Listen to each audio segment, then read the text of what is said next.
Hey, and welcome to this edition of Road Warrior. I'm your host, Grant Roberson. Now, it's not every week you get behind the wheel of an exotic vehicle, so when you do, you really want to take notice, and most importantly, everyone around you is going to do the same. Now, this week we're behind the wheel of the 2014 Porsche Cayman S. And what I'm really going to do is basic it down as much as possible, really kind of looking at the nuances that you get behind an exotic four-wheel vehicle. Now, what I love about the Cayman, of course, is it has those styling lines like we saw in the Porsche 911 Carrera. Now, that's a vehicle that tops out over $100,000, so to mimic those beautiful lines isn't really bad, considering you're saving about $40,000 on this particular model. Now, obviously, the sleek lines are stereotypical. The profile is all Porsche, and what you're going to notice when you go down the road is it really turns heads. There's no way you can really get through traffic really without punching the gas to get out of people's way. Now, one of the best features is right front and center, and that is the headlights. These are dynamic, of course, basically allowing you at night, as you're sweeping through the curves, they're going to turn ahead of you. Now, that really makes a difference because, of course, this vehicle, it delivers the horsepower and the speed, so you can't wait for the light to lag behind you. You really want it to shine way ahead of you, really sweeping into that curve as you go around.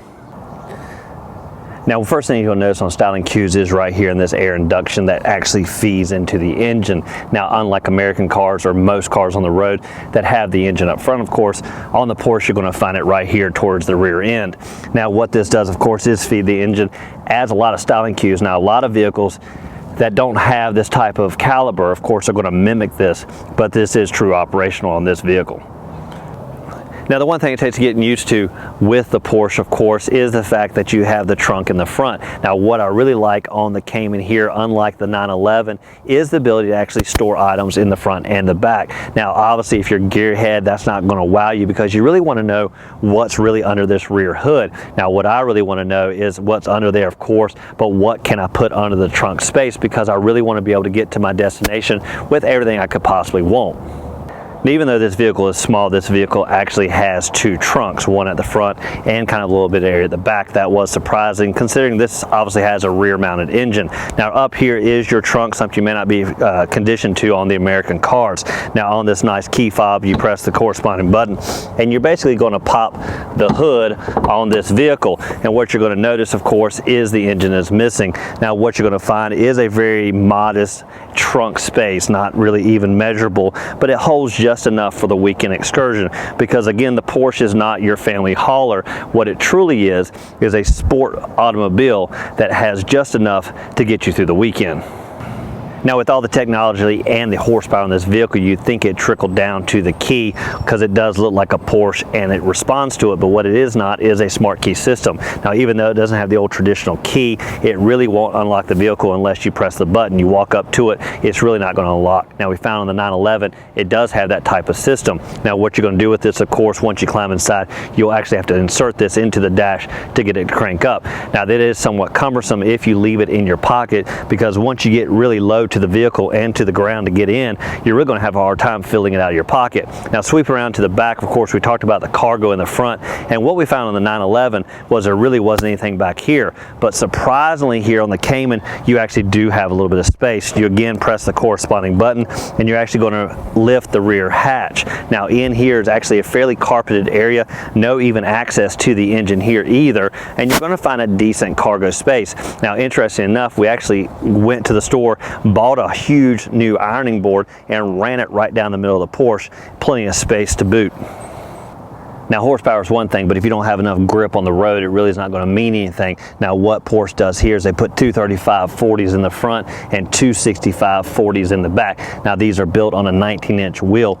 Now, if you look at it, of course, this is stereotypical any type of racing where you're going to see all the guts and the operations, the brake calipers, because they really want to enhance the fact that this is a racing automobile. Now, we're down here at ground level because this is truly about where the vehicle is, only just a mere inches from the ground. And you're really going to notice that when you climb inside the vehicle, because you're really going to have to do a sit down on the ground, and then kind of crawl inside. Now, once you're down here, of course, what you're going to see is a dual exhaust, which is center at the back end and really gives you that traditional Porsche type grumble. Now, as we sweep around, this is about really the only view you're going to get of the engine, and even that is somewhat hard to see. Now, truly, of course, if you own a Porsche, are you really going to work on it? Probably not. So pretty much all this is confined really to keep you out of the loop of knowing what's back here.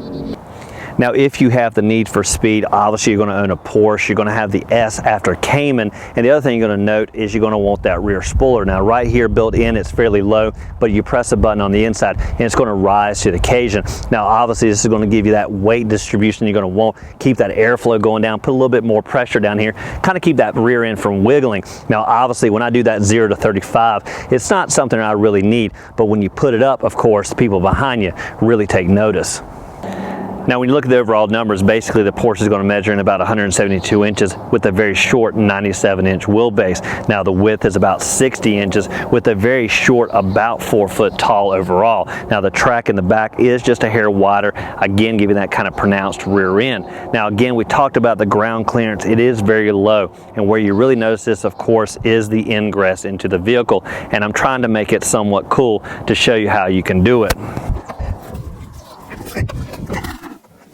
Now, one of the biggest problems you're going to have when you get behind the wheel of a Porsche like this is really keeping it clean, and with all the pollen we have going on right now, that really is at the forefront. Now, one thing you'll notice with these Porsches, now we drove the 911 a few months back, is they really have family style lines. You look at the profile and there's no misunderstanding that this is a true Porsche. But the biggest thing for me is really understanding the exotic principles of this vehicle, where the airflow goes, how low it is, and even these pronounced tires. So let's dive inside and see what this vehicle offers.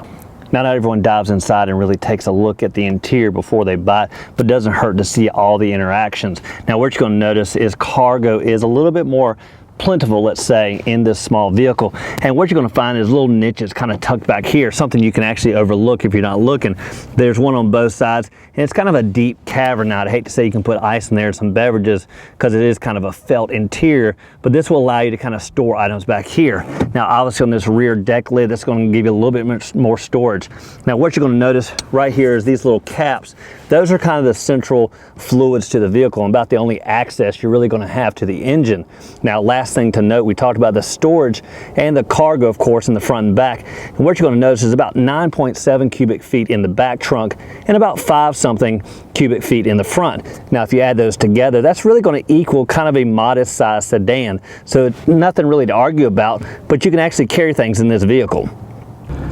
Now, once you climb inside the Porsche, obviously we're looking for innovations because after all, this is an $80,000 plus vehicle, and what you're going to find is it's right here on the dash. Obviously this LCD screen. Now, this is touchscreen, pretty much easy to operate, but if you're used to other vehicles like the MyLink system from GM or other type of systems, this may be a little more cumbersome because there are a few more buttons down below. Now, as we sweep down, you're going to notice the dual climate controls. These are fairly straightforward with the temperature gauges and, of course, the fan speed. Nothing really to wow or pizzazz about. Now, down below, you're going to see heated and cooled seats on this particular model. Now, as we sweep down a little bit further, obviously this is a 6-speed manual transmission, and stereotypical on any performance vehicle. Now, down below we have a couple of sport modes, just like we saw in the 911, but it doesn't have the exhaust enhancement systems like we saw in that vehicle. Obviously you have Sport, Sport Plus, and some tuning specific for the suspension. Now, once you leave the innovations here in the center of the dash and you sweep around to the gauges, which obviously is going to be the main focus you look at, it is somewhat stereotypical old school gauges with a huge tachometer right front and center and a small speedometer to the left. Now, there is an innovation in the LCD screen to the right, which really gives you that kind of information like you want, like what are you playing on the radio, down to the information related to the vehicle. Now, otherwise, it is pretty much straightforward cockpit design and really allows you to kind of hold on and get a grip as you muscle down the road.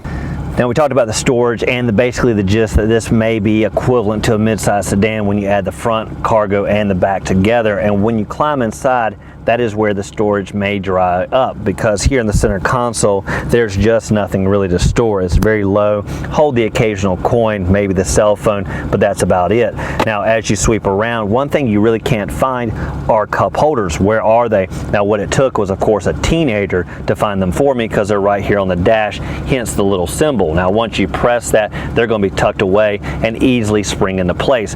Now one thing you will notice, they do grip right here, but once you put an item in here, they really just don't actually dive inside. It actually has a lot more of the cup hanging up here. So obviously when you're doing your 0 to 60 trials, you may notice that that cup that's positioned right there may fling out. Now once you fall inside the Cayman, of course, this is where really that sport's really going to come together. Now most notable on this particular model is this red interior. Now it is standard operating procedure in the kind of performance line. Am I a big fan of it? Maybe not. It's too lipstick-esque for my liking. Now one thing you're going to note is it's only a 2-seater, unlike the Porsche 911 that we test drove that had the 2+2 design. Really this is only a 2-occupant seating in the front. Now obviously you're going to be able to only take the seat backs a certain distance, meaning you're not going to be able to recline them to your liking. And as for leg room, it is stereotypical and fairly average for someone my height. Now what I do like is the ability, of course, to position these seats really with power controls, and you're going to find those right down here on the side, and they're just power typical and allowing you to get a little bit more bolster and move the seats with ease. Now we're obviously here at the back of the Cayman, because this is where you're going to find the mid-mounted flat 6 engine. Now it comes on both the Cayman or the Cayman S, with the difference really being in the liters. Now the Cayman's going to come with a 2.7, while the Cayman S delivers a 3.4 liter engine. Now what that equates to is really horsepower, with the basic model delivering about 275 horses, with the S upgrading to about 325. Now what that really means, of course, is the 0 to 60 numbers, with the standard Cayman getting about 0 to 60 in 5.1 to 5.4 seconds. Now if you go with the Cayman S, of course you're going to trim a little bit better, somewhere around 4.3 to 4.7 seconds. Now this all relates to, of course, the transmission you couple the engine with, and of course the fact that the Cayman is about 60 pounds lighter. Now that does it for this edition of Road Warrior and our test drive behind the wheel of the 2014 Porsche Cayman S. Now I'm no gearhead and really don't look for performance in any vehicle, because typically I don't do 0 to 60. I actually keep it mostly to 35 miles an hour. But what you're going to find on the Porsche is it, of course, delivers that performance you expect, but surprisingly also delivers cargo in this vehicle that actually has trunk in the front and in the back. Now I'd like to thank you for watching this edition of Road Warrior, and as always, keep both hands on the wheel and eyes straight ahead.